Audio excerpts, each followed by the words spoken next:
नमस्कार Kamakhya TV live को आपण को स्वागत। परजंग गोष्ठी स्वास्थ्य केन्द्र को उद्घाटन कले मुख्यमंत्री। ग्रामांचल रे हाथ पांतारे मिलिबो स्वास्थ्य सेवा। साधारण लोक किपरि स्वास्थ्य सेवारू वंचित न हेबे सेथिपाई पदक्षेप ग्रहण करछंती राज्य सरकार।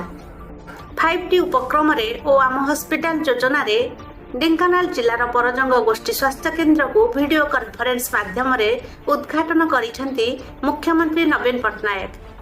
यह फल परजंग गोष्ठी स्वास्थ्य केन्द्र उपरे निर्भर करुवा 29 पंचायतर लक्षाधिक लोक निरवच्छिन्न भाव में सेवा पाइपारे। यही अवसर में आयोजित कार्यक्रम में परजंग विधायक डॉक्टर नृसिंहचरण साहू, ढेंकानाल जिलापाल मनोरंजन मल्लिक, पीडी ज्योतिशंकर साहू प्रमुख उपस्थित थिले। हॉस्पिटल उद्घाटन लोकार्पण मुख्य अतिथि ओडिशा जनमानसर नेता 4.5 कोटी ओडियांकर आशा एवं भरोसा आमर प्रिय मुख्यमंत्री श्रीयुत नवीन पट्टनायक महोदय एवं आम मुख्यमंत्री समस्त परिकल्पना योजना को कार्यकारी करिबारे दिन राति अहरह परिश्रम करुवा आमर 5T अध्यक्ष तथा आम ओडिशा नवीन ओडिशार अध्यक्ष श्रीयुत VK पांड्यान महोदय एवं उपस्थित समस्त आज हूँ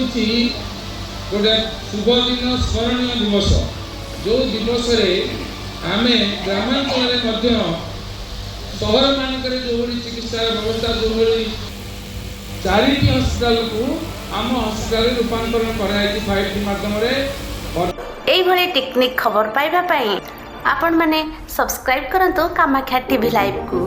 धन्यवाद।